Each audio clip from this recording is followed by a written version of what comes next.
Hello guys, welcome back to my channel. My name is Monish Parkhi and आज जिस topic पे हम बात करेंगे वो है role of creatine in recovery from slip disc. ठीक है, तो क्रेटीन का क्या रोल होता है स्लिप डिस्क से रिकवरी में, तो आज हम वो उस टॉपिक पे बहुत डिटेल से बात करने वाले हैं।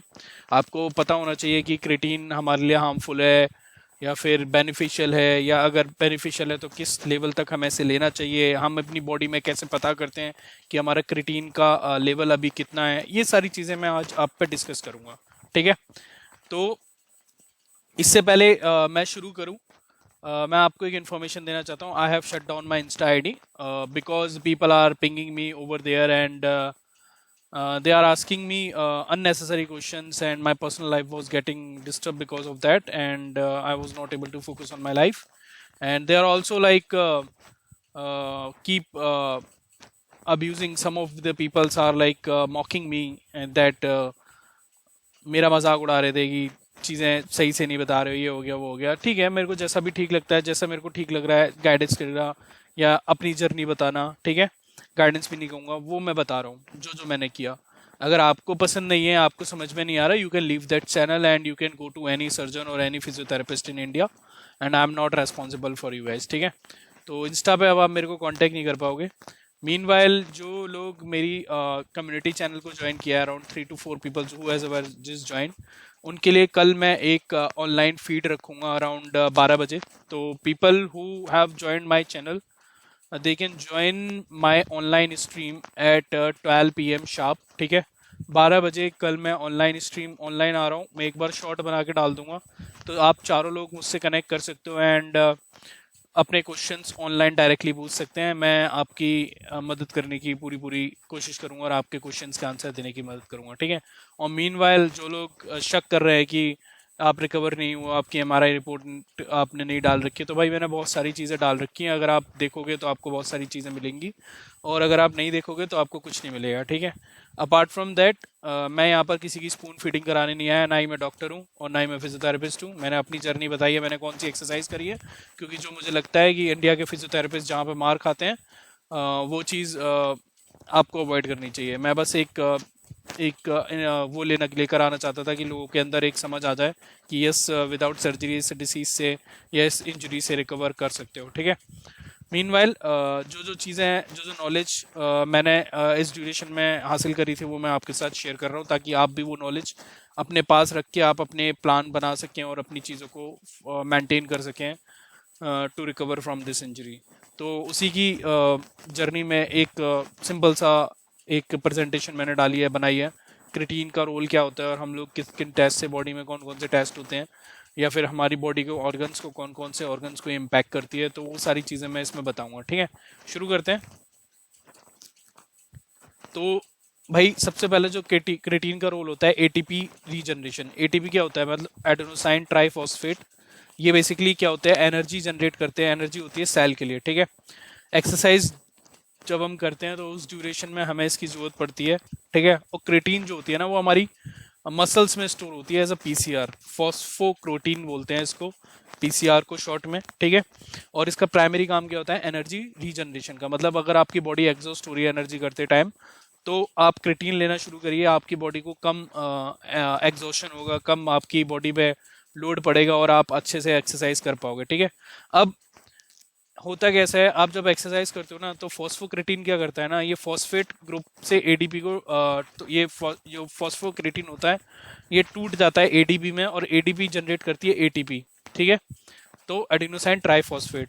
तो बेसिकली आपकी जो फॉस्फोक्रेटिन है, that is breaking into the ADP and ADP is helping to regenerate the ATP। तो that is a form of energy for cells. ठीक है, फिर आपका इससे होता क्या है कि मसल फंक्शन और स्ट्रेंथन होती है। जैसे जैसे आप क्रेटीन आपकी बॉडी में फॉस्फोक्रेटीन की तरह स्टोर होती है, तो उससे आपकी स्ट्रेंथ बढ़ती है, क्योंकि आपकी मसल्स को प्रॉपर एनर्जी मिल रही होती है। पावर आउटपुट बढ़ती है, क्योंकि बिकॉज एनर्जी बेटर मिल रही होती है। मसल मास इंक्रीज करता है, क्योंकि वाटर रिटेंशन भी और बढ़ता है। और प्रोटीन सिंथेसिस, मतलब प्रोटीन को मसल्स में प्रॉपर एब्जॉर्ब करने में भी क्रेटीन हेल्प करती है। ठीक है, ब्रेन फंक्शन, कुछ रिसर्च ऐसी हैं जो ये सजेस्ट करती है कि आपकी कॉग्निटिव एबिलिटीज़ और डिप्रेशन से भी आपको क्रेटीन हेल्प करती है। और आपके ब्रेन को एक्टिव रखने में भी हेल्प करती है। तो जैसे आपको जो डिप्रेशन होता है या नेगेटिव थॉट्स आते हैं, तो it helps you to improve your brain and cognitive functions, जिससे आपको लगता है कि आप बेटर हो सकते हो। तो नेगेटिविटी वाले जो थॉट्स होते हैं उससे भी आपको एक तरीके से एनर्जाइज रख के आप अपने काम पे फोकस कर सकते हो, ठीक है। तो आप डिप्रेशन में नहीं जाते हो, बेसिकली इसका मतलब ये है, ठीक। Cell hydration and injury prevention. अब क्या होता है कि क्रेटीन जो होती है ना, वाटर ड्रॉ करती है मसल के अंदर। इससे होता क्या है, प्रोटीन का सिंथेसिस बहुत बेटर अच्छे से होता है। मतलब प्रोटीन जो आपकी बॉडी आपने जो ली है, that directly goes into your muscles, और मसल्स के फाइबर इंप्रूव होते हैं, इसलिए मसल्स की ग्रोथ भी बढ़ती है। और जब मसल्स अगर ग्रोथ बढ़ती है तो जो इंजरी होती है दैट उससे भी आपको रिकवरी होती है, और मसल डैमेज और इन्फ्लेमेशन भी कम होती है, ठीक है गाइस। तो अब क्रिएटिन का सोर्स क्या है, एंडोजेनस और डाइटरी, दो तरीके के सोर्सेज हैं। एंडोजेनस मतलब जो आप नॉर्मल खाना लेते हो, तो उससे लिवर, किडनी और पेंक्रियाज में क्रिएटिन सिंथेसिस होती है एज अमीनो एसिड से, ठीक है।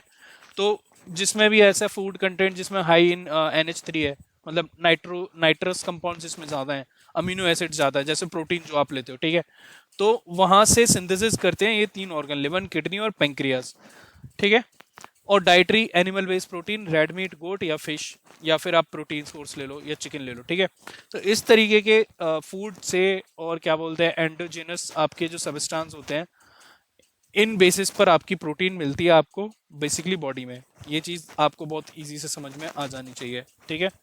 अब सबसे बड़ी बात ये आती है कि अगर हम क्रेटीन लग रहे हैं लगातार, तो उसका इम्पैक्ट क्या होता है, ठीक है। भाई देखो, किडनी का काम है फिल्टर करना और एक्सक्रीट करना एक्स्ट्रा क्रिएटिन को।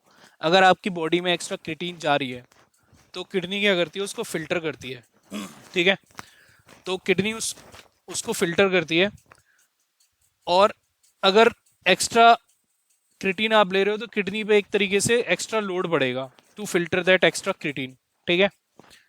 तो एक तो ये चीज़ हो गई, सेम लिवर पर भी हो गई। लिवर डाइजेशन पर भी लोड पड़ता है, क्योंकि आप ज़्यादा amino acids, complex amino acids body में इनटेक करते हैं, तो it also pressurise your liver and pancreas to do its function properly, ठीक है, मतलब अपने फंक्शंस को प्रॉपर करे। तो ये चीज़ है, तीन मेन ऑर्गन है जो किडनी से अफेक्ट भी होते हैं, और क्या बोलते हैं, नेगेटिव वे में अफेक्ट भी होते हैं, और पॉजिटिव वे में भी अफेक्ट होते हैं। तो कैसे मेजर किया जाए कि आपके क्रिएटिन का लेवल अभी सही है नहीं है, ठीक है। आप हर बार लेते तो नहीं रह सकते क्रिएटिन लगातार। तो क्रिएटिनाइन का ब्लड टेस्ट होता है और एक यूरिन टेस्ट होता है, ठीक है। तो ब्लड टेस्ट जो होता है उसे सीरम क्रिएटिनाइन बोलते हैं। 350 से 500 रुपये का मिल जाता है आपको कहीं भी, ये देखो मैंने लिखा हुआ है, ठीक। और यूरिन क्रिएटिनाइन का जो टेस्ट होता है वो 200 से 1200 रुपये के बीच में होता है। इसमें 24 घंटे का यूरिन सैंपल कलेक्शन होता है, और सीरम क्रिएटिनाइन में नॉर्मल आप ब्लड आप सुबह सुबह भी दे दो, कभी भी दे दो, डेट डजेंट मैटर। तो ये क्रिएटिनाइन का लेवल आप चेक करवा सकते हो अपना, अगर आप चेक करवाना चाहते हो, it will be more beneficial to you. तो इसके बेसिस पर आप डिसीजन ले सकते हो कि आपकी बॉडी में क्रिएटिन जो है वो सही लेवल पर है या कम है या ज़्यादा है, ठीक है। अगर कम होगी बॉडी में तो ऑब्वियस ही बात है मसल रिकवर नहीं करेगी, अगर ज़्यादा होगी तो it will impact your organs. तो यही एक तरीका है जिससे आप अपना क्या बोलते हैं पता लगा सकते हैं क्रिएटिन का लेवल क्या है और कितना कंज्यूम करना है या नहीं करना।